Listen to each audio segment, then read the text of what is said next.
Hello, everyone, and thank you for joining me today on the Happy PharmD podcast. My name is Chris Bakley, and I'm your host. Today, we have a special treat for you. We're going to be talking about a field of pharmacy that is not hospital or retail. It actually is going to be administrative or academia role. Pharmacist that I'm speaking with today, Ms. Jackie Boyle, has a administrative and faculty role in the academia realm of pharmacy. On top of that, she is a career coach, and she is also starting her own side business with a friend during her free time.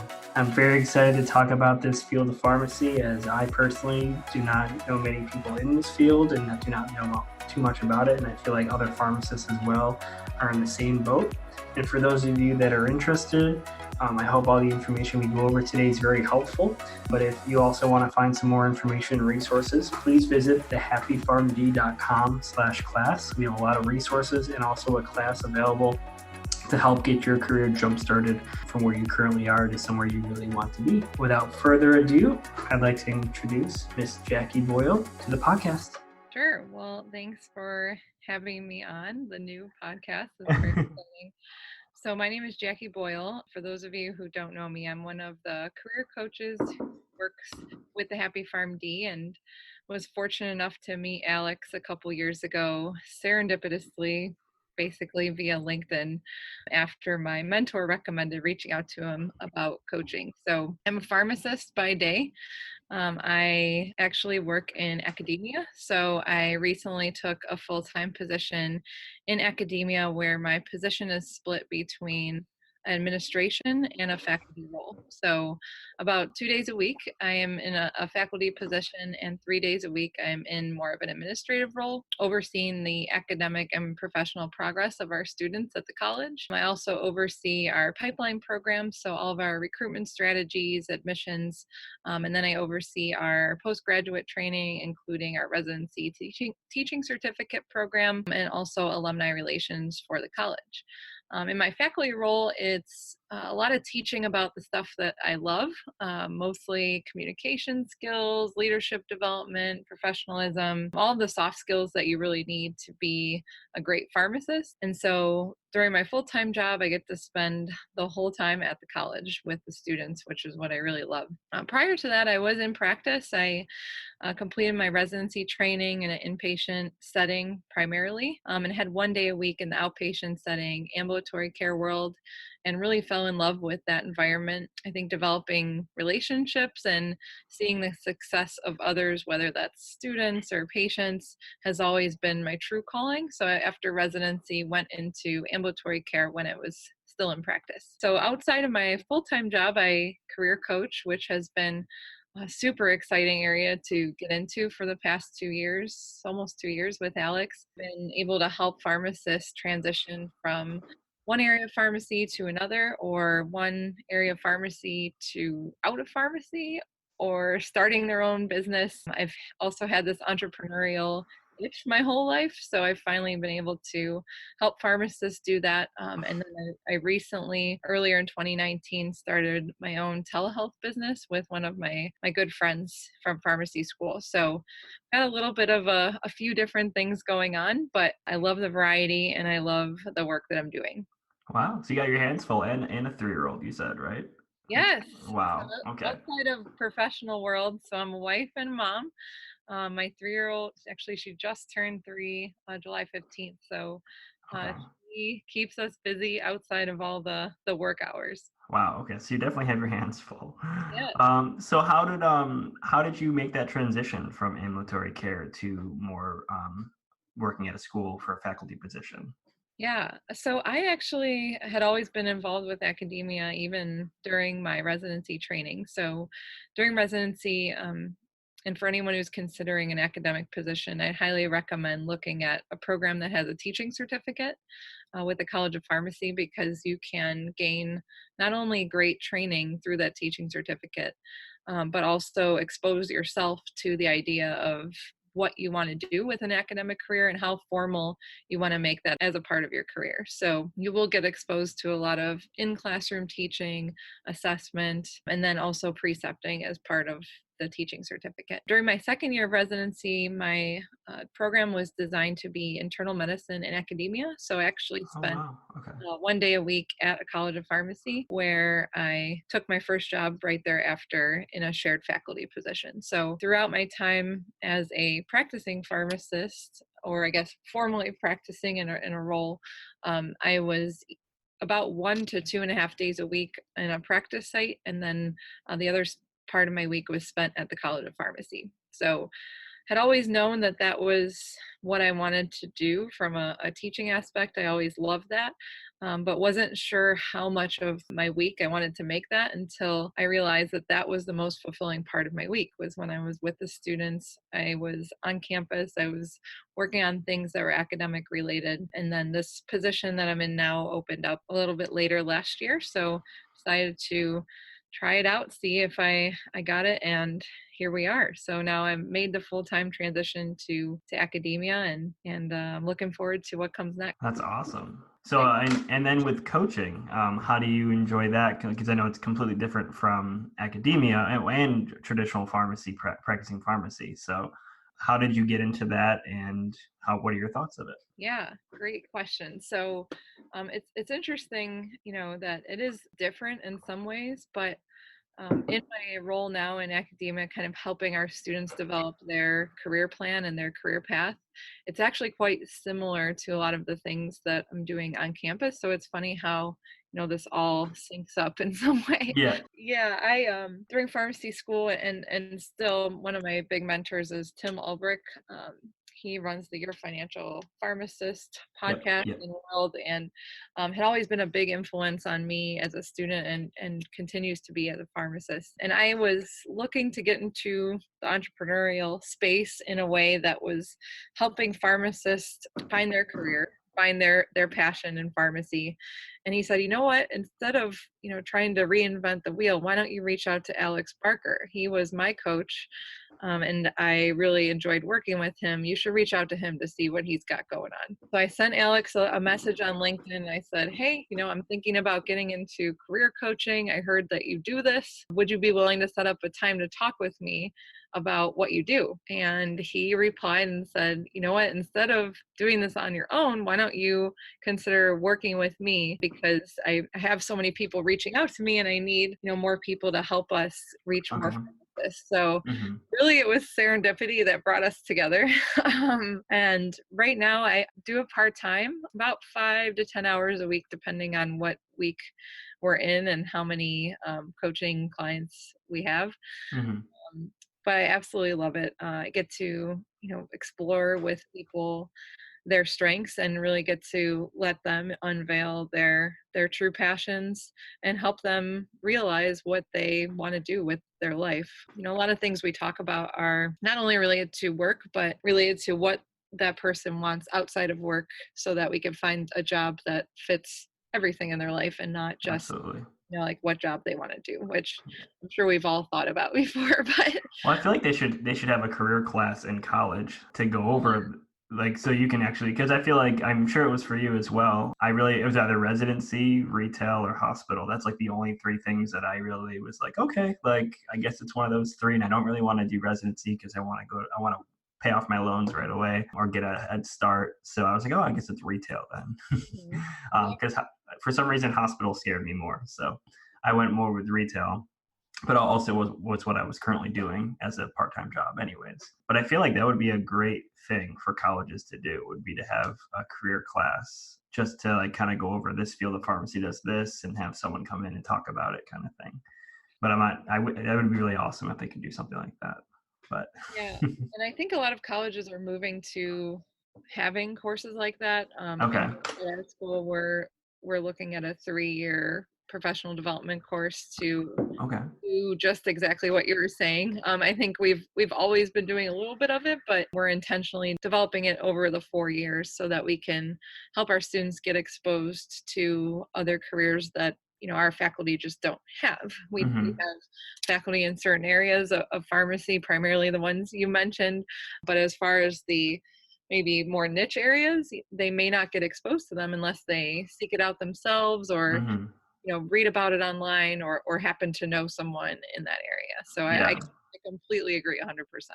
Yeah, and I also feel like it's getting to the point where you kind of have to create your job, like Yeah. with coaching. Like 5-10 years ago, there was no such thing as, well, probably 5 years ago, there was Yeah. no such thing as a pharmacy coach, Mhm. or maybe career coaches, but not a pharmacy coach. And I honestly was a little ambivalent about going to coaching. I did go to Alex. My wife had to push me though. She has her own private practice and has a career coach or business coach, which kind of holds her accountable and helps her come up with new ideas, kind of well, exactly what you're doing with Yeah. pharmacists. So I guess my question would be, did you have coaching before, Yeah, actually?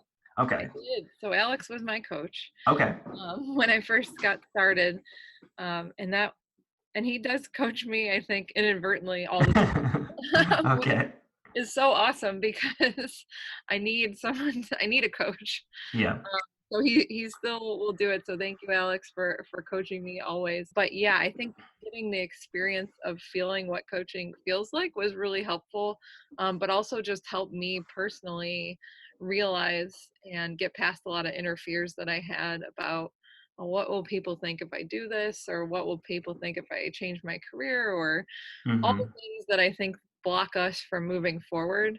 I've experienced them and I still experience them all the time. So Absolutely. I tell a lot of people who are thinking about it, there's going to be a lot of external factors that come up that might get in the way. Like, life's going to happen around you while we're going through this coaching process. But a lot of internal fears and internal barriers they can hold you back from doing a lot. So I think one of the biggest benefits of coaching in general is just having that person to say, hey, look at all these strengths you have. Like, hey, you can do this. There's just a little voice inside of you that's telling you Yep. can't. So a lot of that internal process, I think, is so powerful when a coach can work with you through that.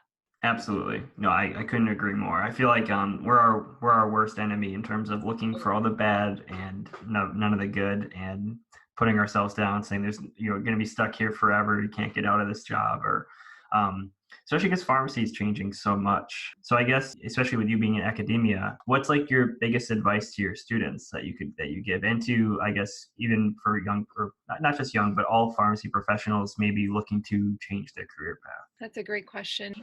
There's so many things that we talk with our students about. A lot of it is having them discover that themselves too, and to allow them to gain that experience in both areas that they find that they love, but also finding out what they don't enjoy. I know that our students will go into experiential rotations or have shadowing experience where they come back and they're like, I really didn't enjoy that as much. And I'm like, that's great, because Mm-hmm. That's true. you Yeah. can narrow down what you really like, and you can steer yourself away from those things that aren't as exciting to you. So I always tell my students to find those things that excite you and keep following that excitement. Keep following those things that really draw you to them, because likely those are the things you should be doing for your whole career and not just doing it part of the time. So it takes some time, at times, for people to find those things or to find experiences that really get them excited and get them going to work every day. But you spend so many hours of your week at work. So why Yeah. not make it somewhere that's exciting and fun, and not, somewhere you dread going to work every day? So Exactly. for students, it does take some time and experiences and IPPEs and APPEs to discover that, or it might be a few years into their career where they, or even several years, decades into their career, Yep. where people Yep. find that, I want to really do something that excites me every day. But I think when you have that job that you feel so fulfilled by and excited by, that just spills over into all areas of life outside of it as well. Awesome. No, I couldn't agree more. I feel like it's especially pharmacy is just changing so much. 10 years ago, retail was probably the number one thing, and now everyone is trying to kind of look for different options because it's getting so saturated. I'm sure where you are as well, as went to college, there's so many pharmacy schools. So it's a very saturated field now. So being able to kind of narrow down what you want to do and then being able to go from there helps a lot, instead of just kind of looking at the giant piece of the puzzle. But yeah, I kind of want to go back to what you do academia wise, Yeah. just for someone who may be interested in that. Now, I know you have the faculty position, but the other side where you're more in the office, it sounds like. Could you mind kind of giving us a glimpse of like what a day looks like what you do day to day in that position? Yeah, sure. So, given that I've only been in this role for a little over a month, I'd say it's evolving for sure because we're a brand new office on campus. The Office of Student Success is really brand new with the recognition of our college that we really needed more career support and academic support for our pharmacy students in order to make sure that they were going to find that successful career and also just be successful while they're at our school. So right now we're really in the building phase where we're looking at our current programming that we have in place for admissions and pipeline, student development and professional development in the curriculum, postgraduate training. We partner with 4 residency programs in the area to help them with the academic side of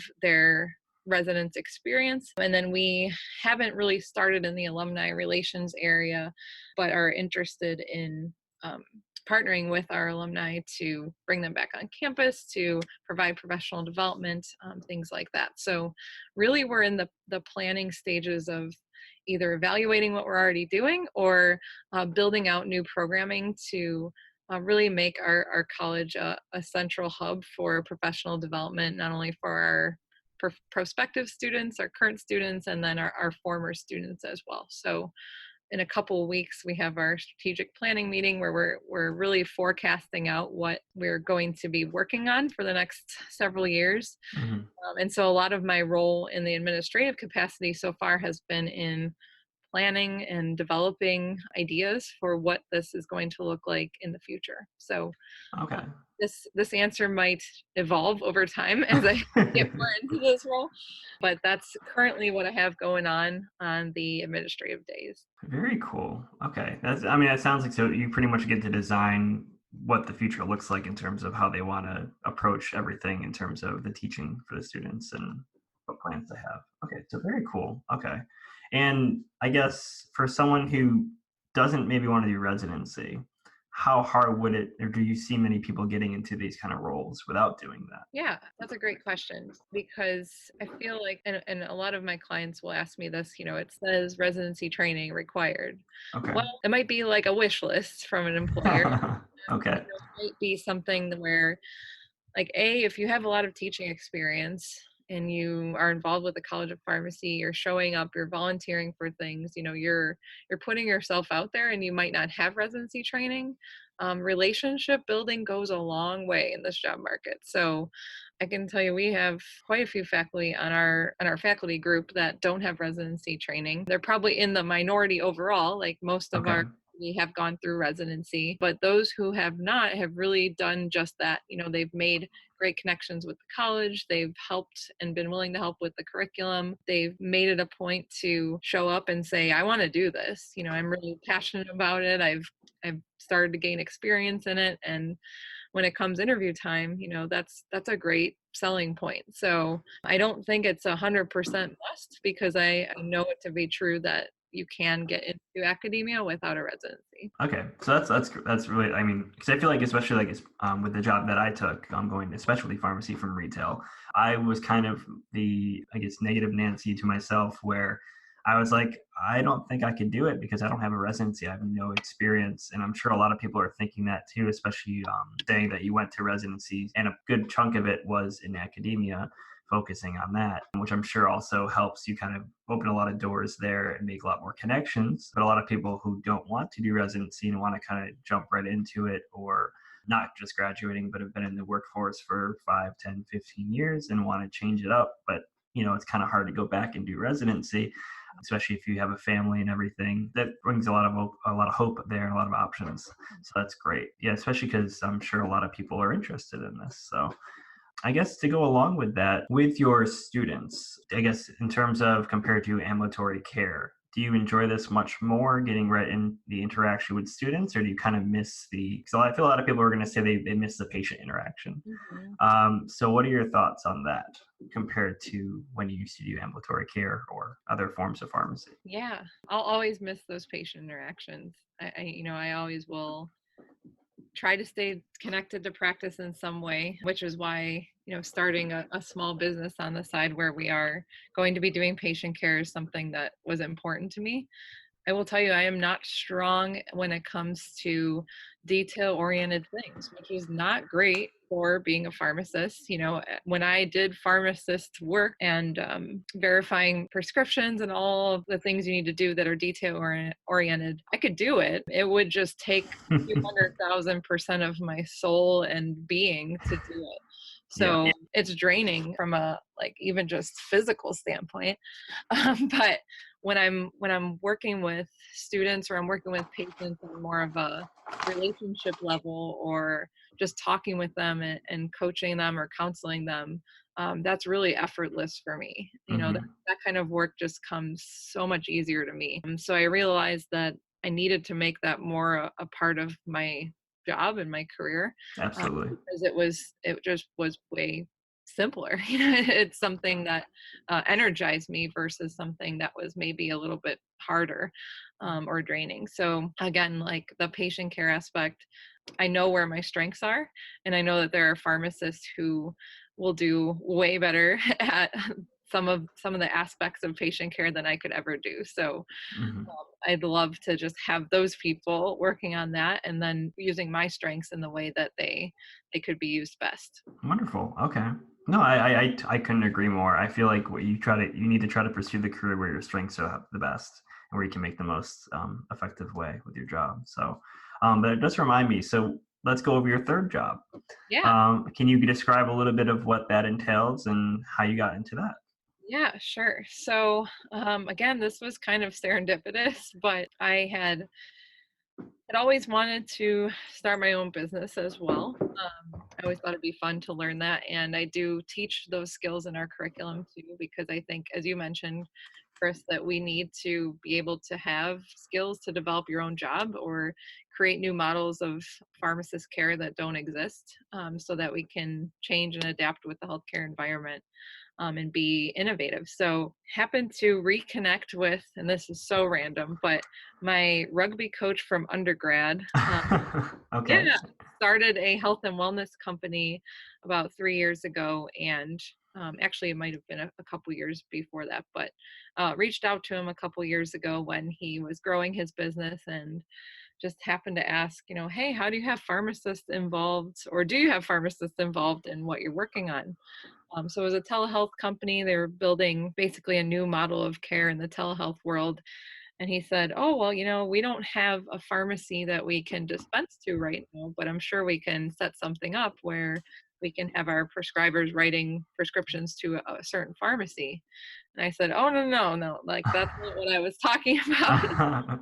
I was talking more about, ambulatory care and having those one-on-one patient interactions with patients. Okay. And with his background, he came from a business focused background, and he said, I didn't even know pharmacists could do these sorts of things. Okay. Okay.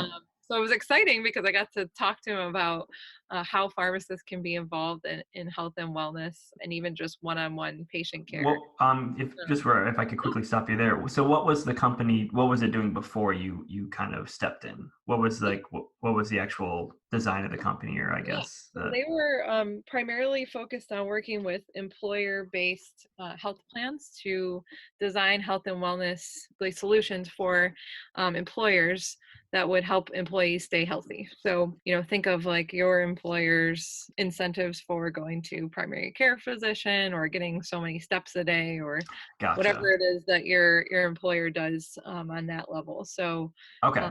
and had some experience in the past with an employer health plan, kind of helping design pharmacy services for them. So I was like, this is a cool opportunity to insert a pharmacist. And the company has kind of transitioned a little bit away from health and wellness at the moment, because they received a huge award from the state of Ohio to focus more on the opioid solution. Currently, we're working with them on a project where pharmacists would be involved in helping patients who had been through an acute crisis of either withdrawal or having cravings, and then helping them kind of transition and wean off of whatever substance they are using, or if they have a pain management regimen, helping to redesign that. So it's all done via telehealth over video Okay. conference. We're also working with a pharmacogenomics company to help design some consulting services for patients who are seeking out information about pharmacogenomics. So a new space for me for sure. I had a little bit of training, like a tiny bit of training in school, but I'm actually going through a certificate program right now in pharmacogenomics so I can Okay. get myself up to speed and learn something new so that we can help our patients even more. So, a couple of new and exciting spaces to be involved with. We're at the infancy stage, I would say, of building services and getting all of our logistics ready for providing that patient care. But one of my friends from pharmacy school and I had always talked about doing something together and starting something cool and innovative to have as a part-time job. And so just a couple hours a week, this is also what I spend some time on. That's so awesome. So you do, I mean, you do a lot of, I mean, primarily it sounds like you can eventually, if you can, increase your hours per week, you could almost work anywhere you want, it sounds like. Yeah, that could be the end goal, perhaps. I didn't talk about this earlier, but with an academic job, there comes some freedom and flexibility with schedule. And ultimately, a lot of the decisions I've made in my career have been driven by my family and wanting to spend as much time with them as possible. So Hmm. a lot of choices and things that I've considered as far as what I wanted to do with my life as a pharmacist has been strongly influenced, if not solely driven by providing for my family. I don't want to get emotional. Oh no, you're fine. I'm the exact same way. I was getting to the point where the 12-hour days or actually sometimes 14-hour days, it just what couldn't cut it. And I knew I just didn't want to, I would come home and be a zombie, and I just didn't want my daughter to see that, when she got old enough to know what that meant. So I felt like it was something I needed to do now, or else I wouldn't like the person I was becoming probably 5, 10 years from now. Just completely burnt out. You give it your all at work, and then you go home and you're just like pretty exhausted and just veg out. But it sounds like you're really heading to the dream. It sounds like, well, I mean, a lot of people are kind of aiming for the flexibility, the work-life balance or life-work balance, however you want to look at it. But yeah, as we're closing up, just wanted to get your thoughts, just what your biggest piece of advice would be to pharmacists now looking to make a change, and for especially how I felt. I'm not sure how you did. Maybe those who are kind of on the edge of, oh, is pharmacy coaching really something? Is it going to help me? Everyone else, people tell me it's network, but is coaching going to help? Yeah, just what's like your last bit of advice to those who are kind of on the edge and ambivalent to go forward? So go for it. I know that sounds very cliche, but you have to put yourself outside of your comfort zone for this to become a reality. And sometimes that requires taking risks. Sometimes that requires getting yourself out there in ways that don't feel comfortable. But there's not going to be any changes in your life if you continue to do the same thing that you've always done. So I'd say the coach is the catalyst who helps make that happen, because we can help you design that plan, but then hold you accountable to taking action and help you get past all of the inner roadblocks that are going to get in your way. And doing process on your own, you can certainly get there at some point. Your coach would help you get there way faster and give you that confidence and reassurance that it's okay to take risk. It's okay to put yourself out there. Mm-hmm. It's okay to explore what you truly want to do in life, because ultimately you're going to come out on the other side and reflect back on it and say, wow, I'm really glad I did that. So those would be my few thoughts. Awesome. No, I couldn't agree with you more. I was right on the edge of not wanting to do it and wanting to do it, and I couldn't agree more. I'm so glad that I decided to go to coaching, even though I was very ambivalent about it and weary in terms of, is it actually going to help? But I feel like it made a huge difference. It pushed me to try things I wouldn't have even thought of myself, and it's not something you can always go to a family member or even a friend, because my wife isn't a pharmacist, so she really couldn't offer. She could provide some perspective, but not as much specifically in our field. So it's helpful to get like a second pair of eyes and someone who has been there, who is experienced in pharmacy and can offer some advice. Well, thank you guys so much for joining me on the podcast. I hope you learned a lot after I spoke with Jackie regarding what the whole academia field is like in pharmacy, along with how a pharmacy coach can help you with your career and in terms of finding just truly what will make you happy. I think Jackie worded it perfectly that really there won't be any changes in life if you continue to do the same thing. And it's okay to take risks. Put yourself outside of your comfort zone and truly get yourself out there and meet other people. Find exactly what makes you excited and makes you happy to wake up every morning to do not just a job, but for the rest of your life. I truly hope that you learned a lot, just as I did during this interview.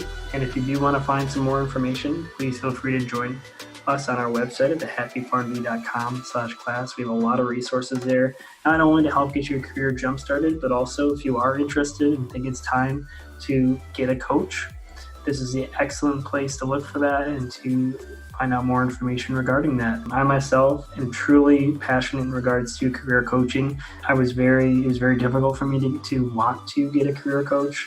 And after doing so, honestly, I couldn't be happier with my decision to do that. But if you do have any other questions, please feel free to reach out. I'll be more than happy. And we look forward to seeing you next on our next podcast episode. Thank you so much, guys. Have a great day.